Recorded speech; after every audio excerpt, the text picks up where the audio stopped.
Bueno, pues aquí estamos, y ya es agosto, o sea que feliz mes de agosto para todos ustedes. En esta ocasión no podemos decir, como siempre, el año en que Kubrick filmaba, más o menos pasaba esto por el mundo. Habría que decir los años en que Kubrick estuvo filmando la película, que fueron del 63 al 68, pero bueno, digamos que el año que se estrena la película, el año 1968, que es un año, como decía yo antes, muy emblemático, pues ocurre ni más ni menos que la primavera de Praga. Fue un año muy especial, cuando miles de jóvenes iban, no sé, desbordados de alegría, el que conozca Praga por aquella plaza de San Venceslao, y también se reunían en un bar que se llamaba Unfleck y bebían una cerveza, un bar de 1499, de 1500. Digamos que florecían las libertades personales y fue un mes de abril en Praga inolvidable para la historia. También fue un año en donde asesinaron a Martin Lutero King en Memphis, Tennessee. Fue un año donde Televisión Española ganó precisamente la Rosa de Oro con una cosa estupenda que hizo Ibáñez Serrador en contra de la censura, que se llamaba Historias de la frivolidad. Fue el año de nada menos que el mayo del 68, de París, la imaginación al poder. Yo creo que esto ya es tan conocido y se ha hablado tanto, es prácticamente no hay casi ni que citarlo, pero también diremos que es el año en que Robert Kennedy fue asesinado en Los Ángeles, la invasión soviética en Praga, con lo cual la alegría duró muy poco, apenas fue un trimestre. En cuanto a cine, la película del año, sin ninguna duda, fue 2001. Fue la película que más ríos de tinta en todas las publicaciones del mundo, especializadas o no, hizo correr. Luego hubo otra película, evidentemente, que marcó incluso una nueva moda, que fue Bonnie and Clyde. Fueron las dos grandes películas.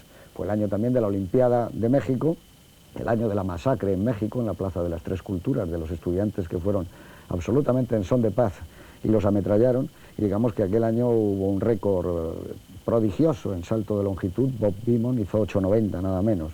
Y bueno, fue el año en que el Premio Nobel de Literatura lo gana Yasunari Kawabata, que por cierto escribió sobre 2001 también, y en el pressbook original que había hecho Kubrick venían unas palabras de este Premio Nobel hablando de que con esta película se iniciaba algo nuevo no solo en el cine sino en la comunicación. Muere también Menéndez Pidal. En fin, fue un año que pasaron muchísimas cosas. Fue el año, como digo, del estreno de 2001. Antes de empezar la película, Miguel Marías hacía referencia a la primera vez que se vio en España. La vimos juntos en el Cine Florida Cinerama de Barcelona, en una pantalla fantástica, era una pantalla enorme. Yo recuerdo que al acabar muchos estábamos sobrecogidos, esas veces que sales del cine sin ganas no ya de irte al hotel y de acostarte, sino con ganas de hablar. Y en este caso concreto recuerdo que con Antonio Mercero y con Jiménez Rico estuvimos paseando y hablando de la película horas y horas. Supongo que Miguel Marías estaría con otro grupo porque esto fue enorme. Yo recuerdo a José Luis Warner, a Jesús García Dueñas, no sé, porque como era la Semana de Cine en Color y la inauguración, prácticamente estábamos aquella tribu que viajaba por los festivales. En cualquier caso, el impacto que yo recibí creo que ha sido uno de los más grandes que he recibido en mi vida. Y seguía con las imágenes febriles desde aquel momento que decía la alborada del hombre, ¿no? A ti, que la acabamos de ver ahora y tenemos todavía los ojos llenos de ellas, Miguel, ¿qué te ha vuelto a parecer esta vez? Has dicho que al principio te dejó un poco... Sí, no, a mí me sigue gustando mucho. No es una de mis películas favoritas, pero sí creo que es una película que marca una época, no solo como película de ciencia ficción, me parece que es como planteamiento dentro de lo que podemos llamar el cine americano. Es la verdad una película, a mí fundamentalmente me parece muy rara. O sea, yo creo que es una película con lo que la asocio es con Los pájaros de Hitchcock y con El ángel exterminador de Buñuel, lo cual ya es una compañía un poco extraña.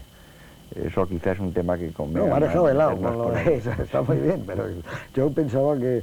Pero es una película como mucho más cerca de la música, ¿no?, que de la narrativa tradicional, ¿no? Es una película como musical, ¿no?, de estructura musical. Va por ahí, es que es una película muy poco narrativa. Por eso. Una cosa que le pasa es que empieza 5 o 6 veces y se pasa como 50 minutos arrancando. Y luego de repente tiene una parte central que es como el núcleo del viaje del Discovery, y de repente al final se marca una coda muy musical también en el que se va por otro derrotero. A mí lo que me asombra esta película es que fuera un éxito comercial, porque es una película que me parece osadísima. Underground.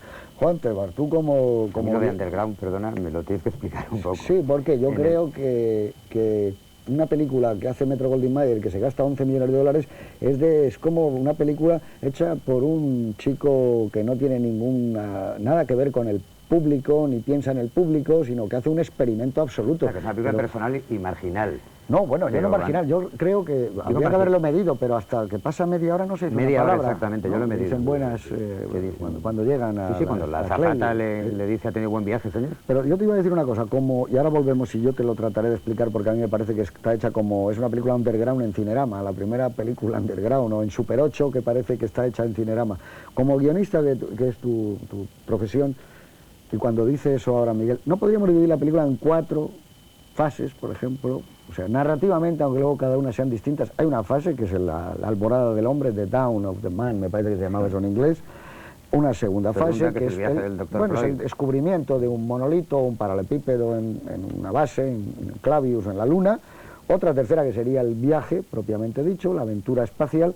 Y una última fase, que es como un nuevo viaje por el tiempo y por el espacio, por el exterior y por el...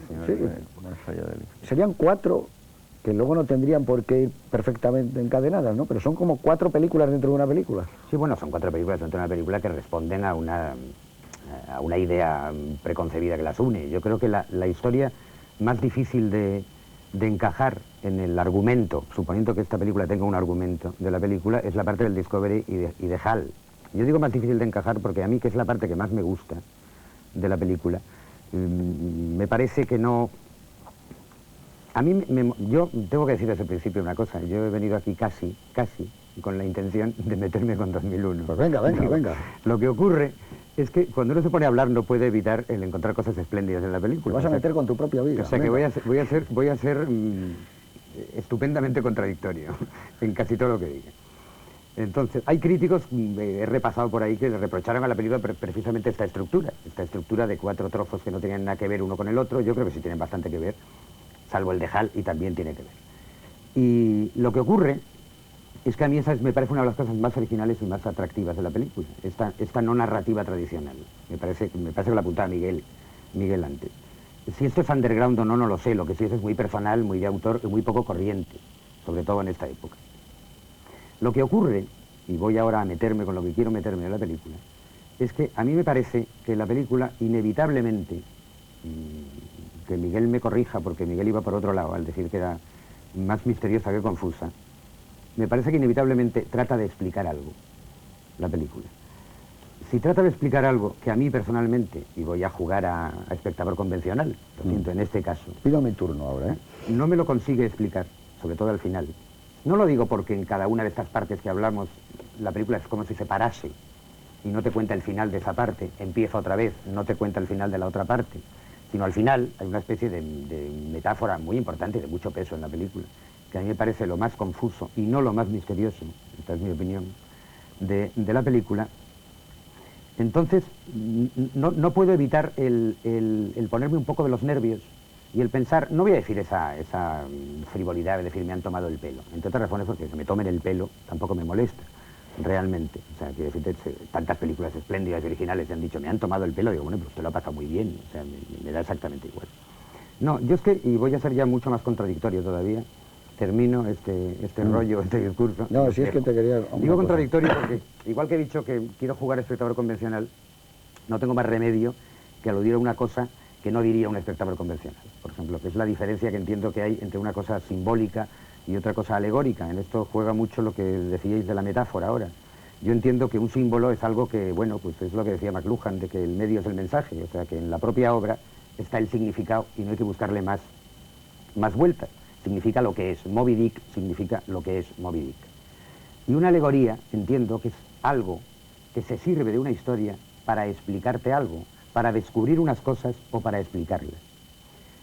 Entonces juega a la metáfora, juega a la explicación, juega a significar otra cosa. A mí me parece que es esto lo que es 2001, y creo que no queda nada claro eso que quiere explicar. Si luego lees a Clark, lees el cuento en que está basado, le das muchas vueltas, ves muchas veces la película, es posible que que acabes intentando explicarte algo. Pero a mí todo esto me parece, cuando menos, enormemente pretencioso y en su resolución confuso. Bueno, mira, esta es la pega fundamental que le pongo a esta película. Te voy a decir una